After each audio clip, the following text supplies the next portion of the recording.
Yeah, I don't know if you have this in New York yet, but we went to McDonald's Oh yesterday, boy. get a couple drinks. In the drive-through, the there was a camera, the little like to talk, to order your food, and Mhm. AI asked us Really? what we wanted. So That's we pretty got crazy. two Diet Dr. Peppers from AI yesterday. Very interesting. It Nice. Yeah, that is interesting. was very quick too. Was it better service or Uh, yeah, normal? it was actually better service in the order part of it. And then they just say, okay, hand them your card, and they hand you the drinks in the third window or whatever. So, yeah, that part of AI, it does excite me a little bit because I can't tell you how many times you pull up to the drive-through and then just like, give me a minute. It's like, oh, okay, that's cool. A minute later, you're like, now what do you want? And it's like in a very low whisper where you're like, can you say that again? I've So never understood how like technologically we have great microphones and everything, but yet you still pull up to a McDonald's like, hello, can I get your order? You still can't understand. It's like, where's your microphone? It sounds like you're talking through a megaphone that had water in it. Like, I can't. I don't know why those still exist. You would think that the fast food chains would be like, all right, let's update this a little bit, but no, they just keep the same microphones. So yeah, it is weird to me, technology. I mean, maybe it's just our perception of it, but like we've got these smartphones with 4K and then 4K cameras, all that stuff. It's just so advanced. And then it's like we're still like just military, for example, like running around with tanks and just ARs and stuff. It's like we're so advanced here, and then there's just like it feels like that's behind a little bit, you know? But maybe it's just I perception. guarantee you, I guarantee you the US military is not behind. I can guarantee you that. Our US military is their not only their budget, I think I sent you their budget for the year, but their budget and then all the technology that they have is absolutely crazy. Just nuts. It's like how they can use Wi-Fi now. I think it's Wi-Fi. They can actually go through your walls and they can map out your whole house and map out where the person is. And like that's scary And that's that just what that we know technology about. exists. That means Yeah, and it's that's been just what we around know for a about. while. Oh yeah. Actually, I think it's been around. Somebody was talking about this the other day, a little conspiracy theory here. But somebody was talking about this the other day do you know why they got rid of lead paint? And I was like, no, why'd they get rid of lead paint? They said because lead will block radio waves. And so I was like, that's interesting. I said, well, their technology, they want to be able to look through your house, map it out, um, in case of any situation they don't want you to have as much access to, or the world to have access to lead paint so that they can look in your house. And I was like, that's an interesting idea there. I don't know if it's true, but Yeah, I've heard that people can get sick off of lead paint. Like, I don't know if maybe the paint chips, in a certain area where it's weathered or just has a lot of yeah, that's what um, that's what the the turn of the lead paint into latex paint. And that was the whole idea, is that kids were taking and scraping the paint and eating the paint, and yeah. they were getting lead poisoning. But at the same time, if you look now at what they're getting, and I could be wrong on this to a degree, but there's microplastics in our paint, which we're learning, I think, that microplastics aren't the best for you either. And so it's like, which one do you pick? Do you pick microplastics or do you pick lead? And so, Mm, but yeah. nobody's eating latex paint, so nobody has high levels of latex in them. So Yeah. I mean, if it's got chemicals in it these days, it's probably not great for you. So if Yeah. I guess the And rule is if you have kids, don't have lead paint.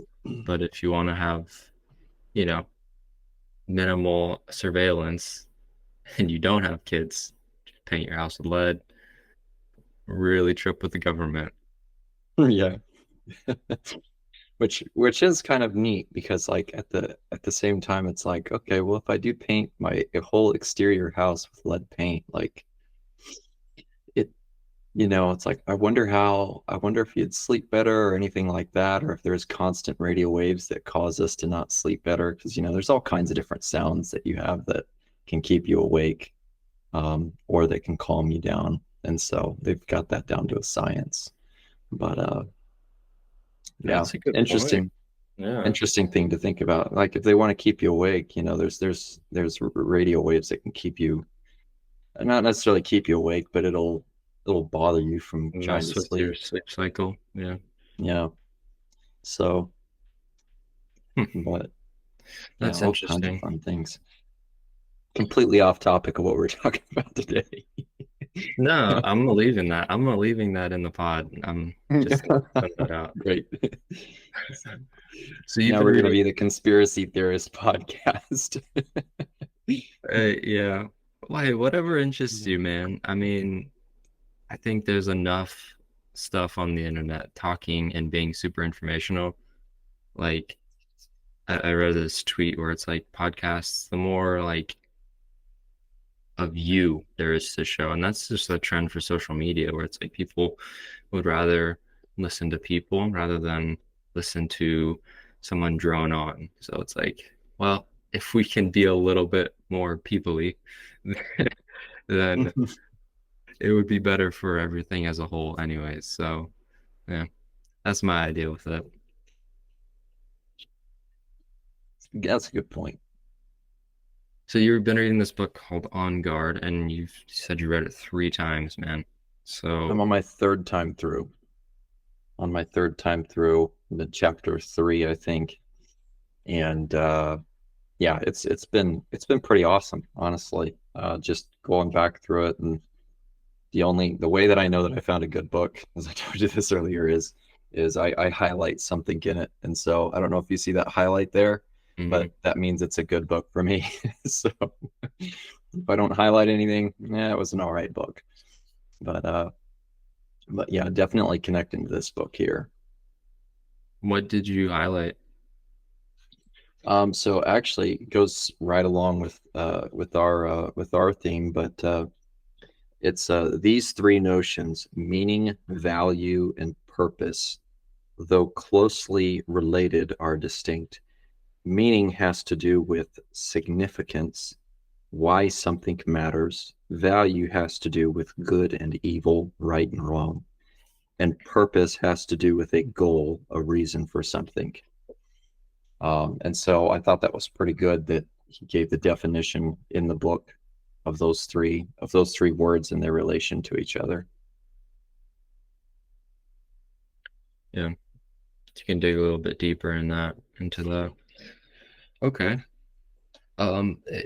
Did you say this was written by the guy who goes to the campuses and talks to students, or was it recommended by him? Uh no, no, no, no, not it wasn't written by him or recommended by him. Oh, okay. You know what? I don't know how I stumbled across this book. I think I came across it by watching a video of William Lane Craig is the author of this book.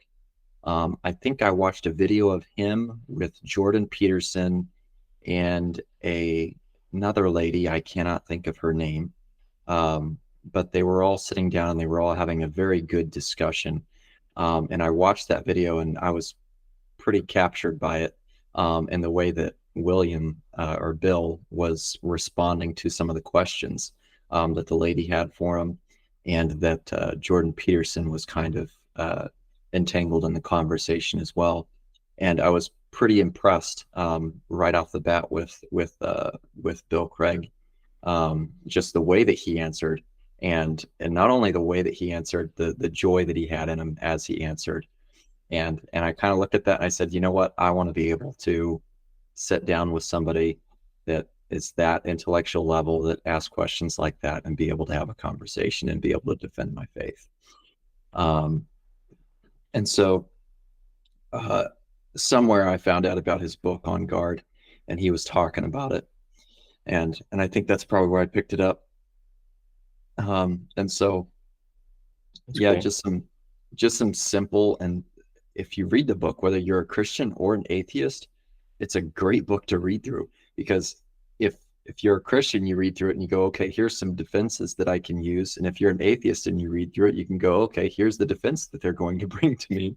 So I need to figure out how to overcome this, to progress it, which is great, because then you have, two sides working against each other, but you can progress the conversation, by both sides working on a defense and an offense. And so I would suggest the book to an atheist as well, or evolutionist. Um, it's a great book to read through. So it goes and explains arguments proving the existence of God. Um, Not proving the existence of God, but it lays down evidence and um, and a defense for why your faith is reasonable, Gives why it's arguments. why it's reasonable to believe in a God. And so some of them are arguments. Some of them are pretty basic. I'll read from the book here a little bit. Some of them are pretty basic tactics. The book's split up into about, I think, 10 chapters. Um, Okay. what difference does it make if God exists? Why does anything at all exist? Why did the universe begin? Why is the universe fine-tuned for life? Can we be good without God? What about suffering? Who was Jesus? Did Jesus rise from the dead? And is Jesus the only way to God? Um, so some pretty simple things there. And it goes into what is apologetics, which is kind of what this is based off of. And the guy that goes on the campuses, he uses the same style of argumenting, um, and so that's why I kind of got hyped up about this, and started jumping on it, because um, I want to be able to, me personally, I want to be able to answer these questions, but not only do I want to be able to answer these questions, I should be able to, because it's required of me to do so. Um, Okay. and and so there's a there's a particular verse that a lot of people use when they talk about apologetics, and it's First Peter chapter 3 and verse 15, and it reads, "But sanctify the Lord God in your hearts, and be ready always to give an answer to every man that asketh you a reason of the hope that is in you, with meekness and fear." And that word answer there, be ready to give an answer, is the word apologia. It's the Greek word apologia, which where then we get our word apologetics, which means a defense in the court of law. Okay. And so this idea is basically a Christian apologetics involves making a case for the truth of the Christian faith. Is then where that comes from. Um, So you read the chapters that did you have a particular chapter that stood out to you or that you find is asked most commonly? um, I would say the key people that I deal with are evolutionists. They're not atheists. They believe in some type of higher power, or they believe in the possibility of a God, but they don't believe in a God. So they're not Buddhist or monks or anything like that. They've just been taught evolution.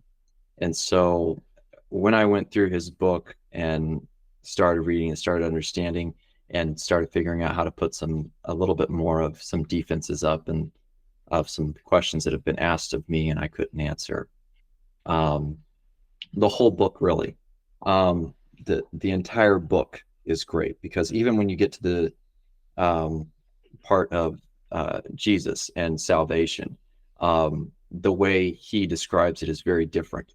Why it's reasonable to believe in Jesus and that he lived. Um, I would say, man, if I had a favorite chapter, probably chapter 4 and 5. Which ones are Four, those five, again? and 6. Why did the universe begin? Why is the universe fine-tuned for life? And can we be good without God?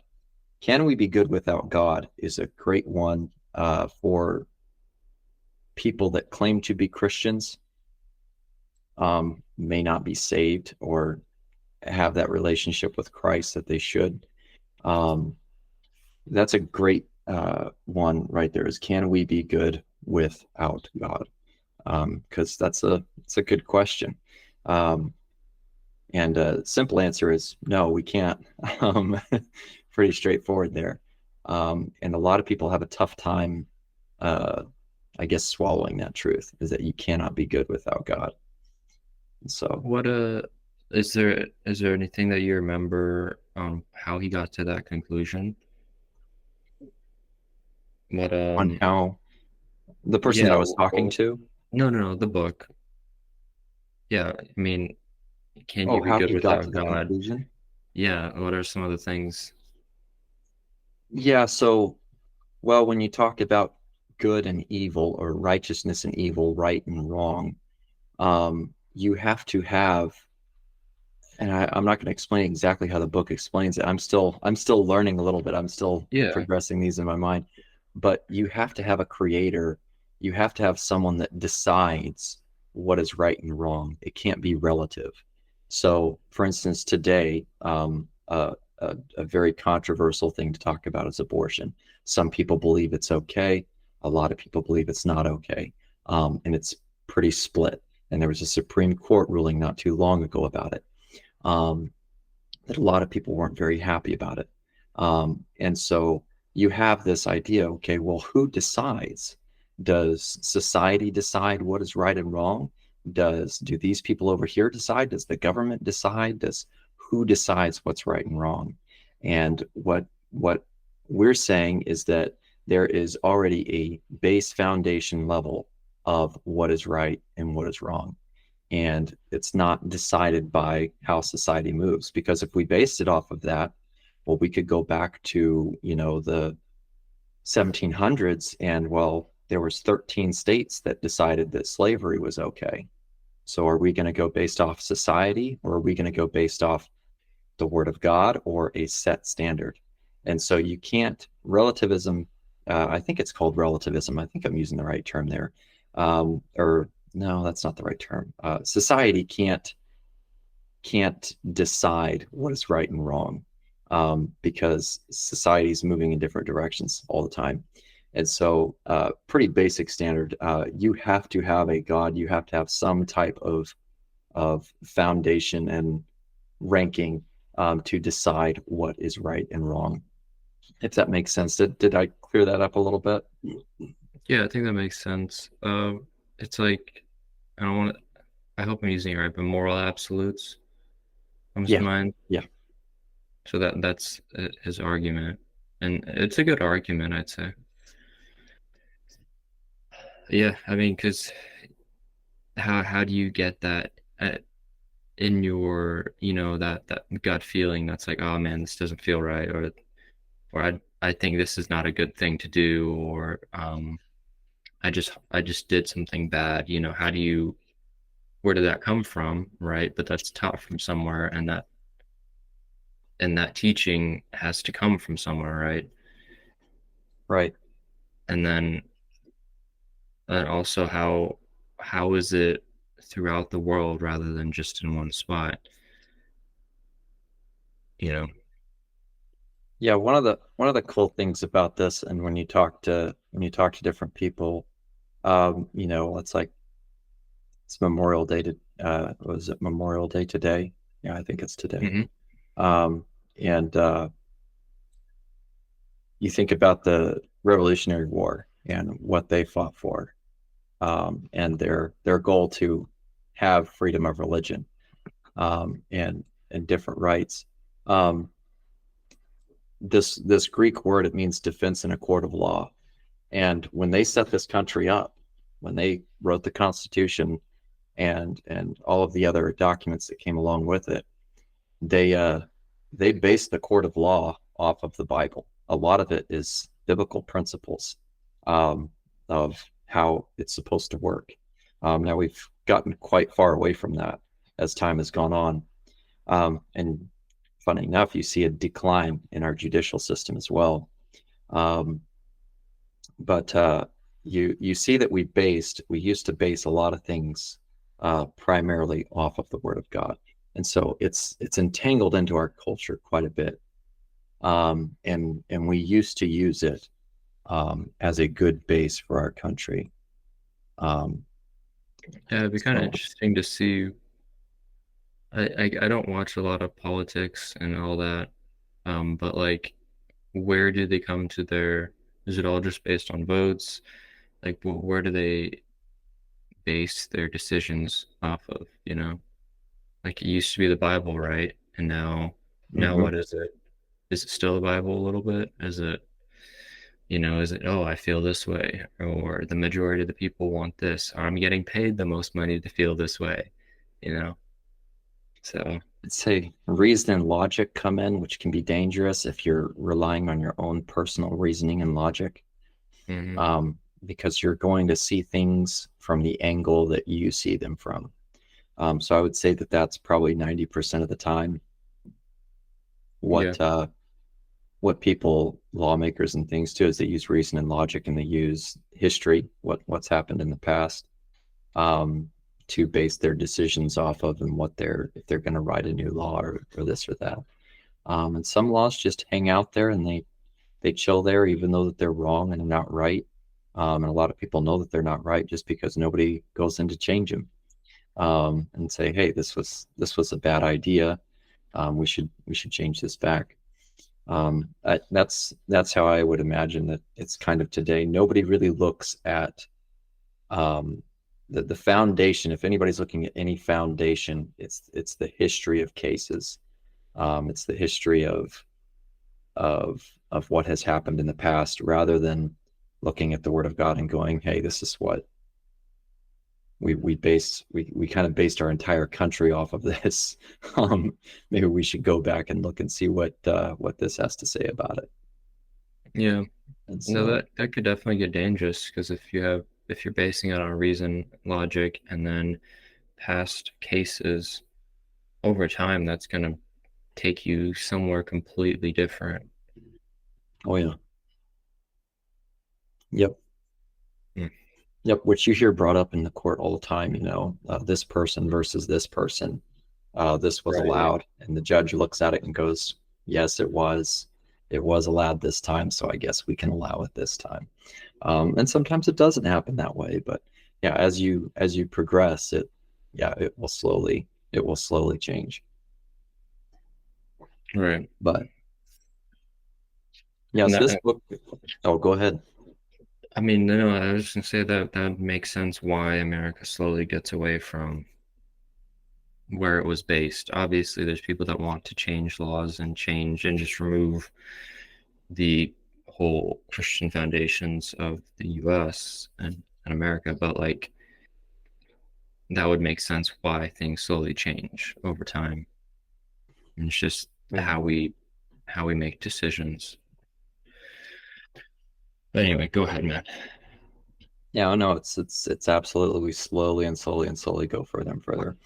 One of the cool things about this conversation, as I was studying this and studying this verse, and this is more for Christians, um, this particular statement, but the Bible actually commands us to have a defense ready, because it states there, it says, "Answer to every man that asketh you a reason of the hope that is within you."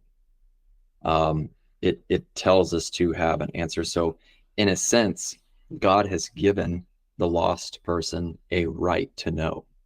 It's and kind of when you look at it that way, it's like, oh, they have a right to know why I believe what I believe. They have a right to know um, what I base everything off of, the foundation, and they have a right to ask me whatever question they want.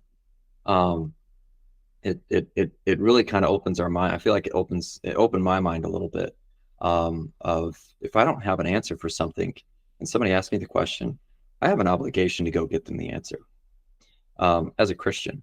And I think it works for, I think in general, if you're an atheist or whatever you do, if you're a doctor, if somebody asks you a question, a medical or about your atheistic ideology, I think if you really believe in it, you're going to feel obligated to go and get the answer, and then present the answer.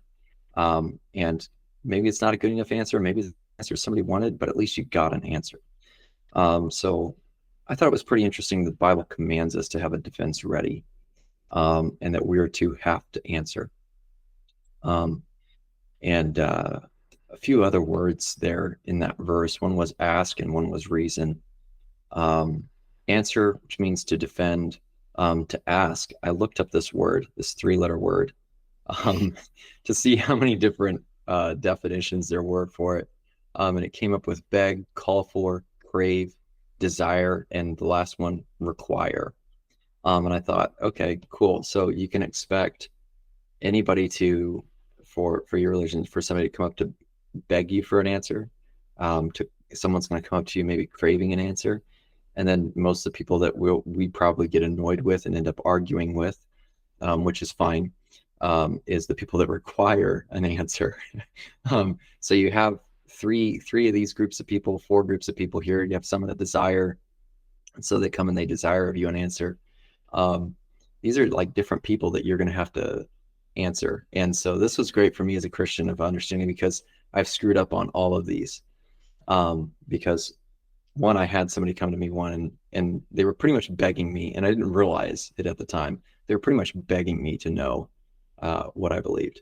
And I didn't trust the whole situation, but then they ended up believing and going asking someone else, and they ended up coming to Christ. And I was like, shoot, I missed that opportunity because I wasn't paying attention.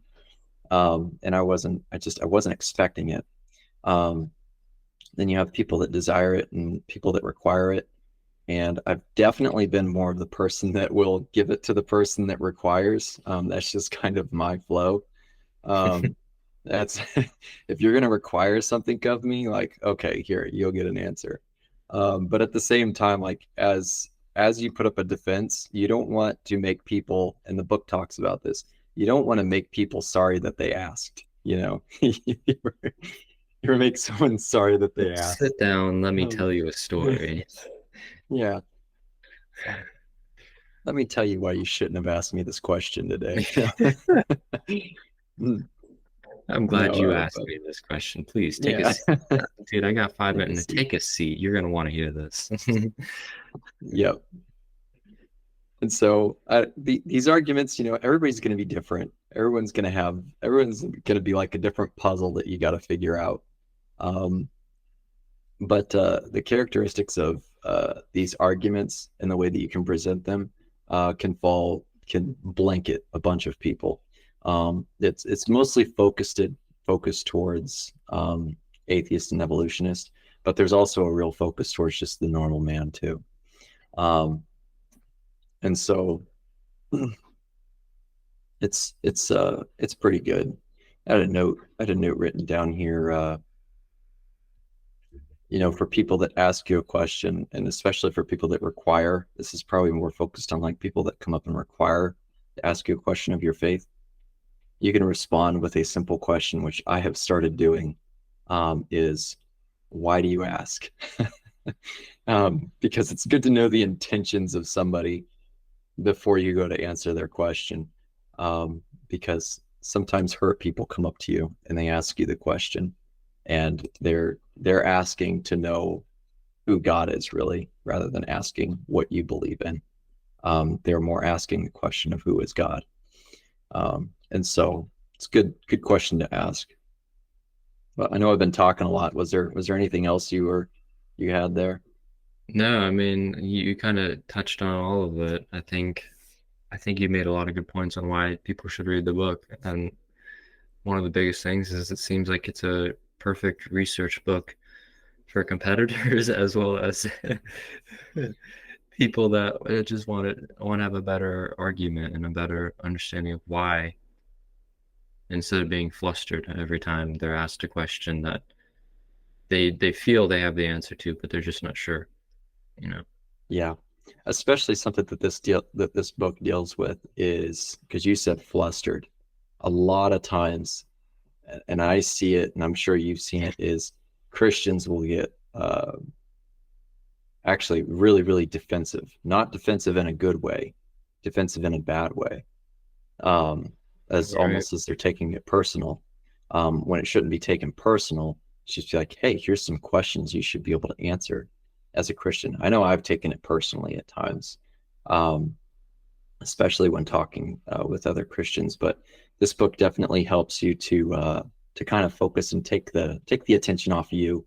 It's not about you. It's about the argument. Make it about the argument. Make it about the reasoning of it, the logicness of it, um, the the uh, the the validity of what you're talking about. And so, Yeah, that's a good point. It takes you out of the box and makes you look at it a different way. yeah. Um, Yeah, I think that's a good, definitely a good book to read. What how many pages are it? Is it how like what's the length of this read? it's a pretty short book, and honestly, it's very easy to read.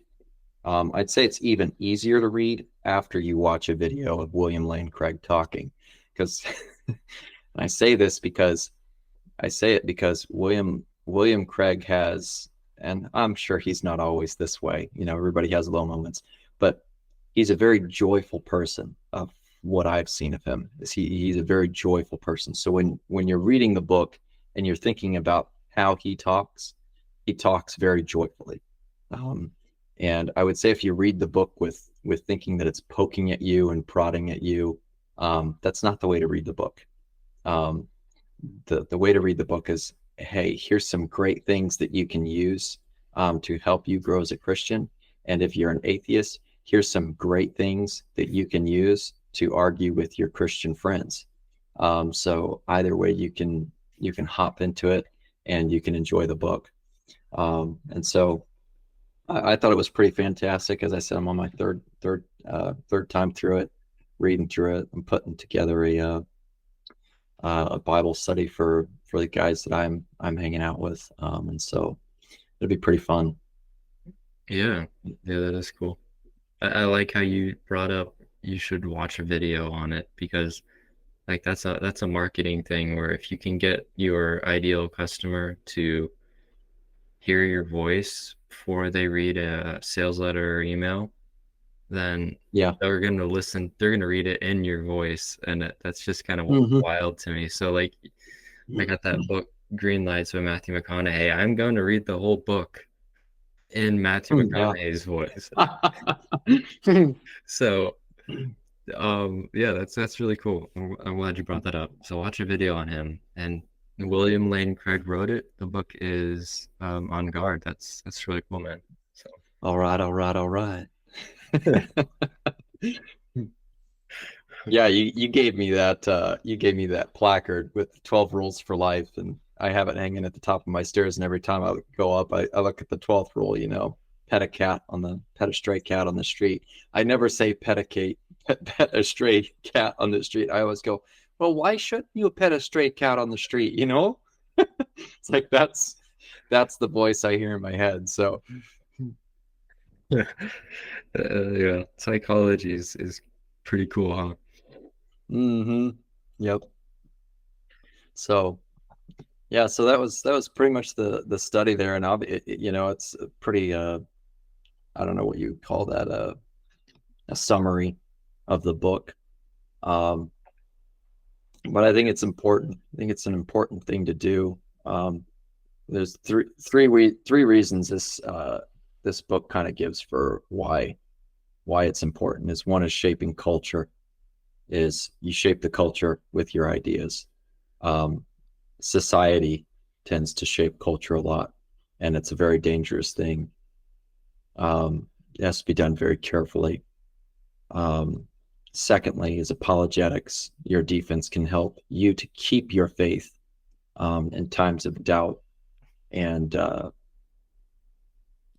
emotion. Emotions can only get you so far in the Christian walk. Um, Eventually, it'll die out. Um, and number three is obviously for us as Christian is winning people over, winning people to Christ, to start a relationship with Him. And so that's and that's probably the most important thing right there.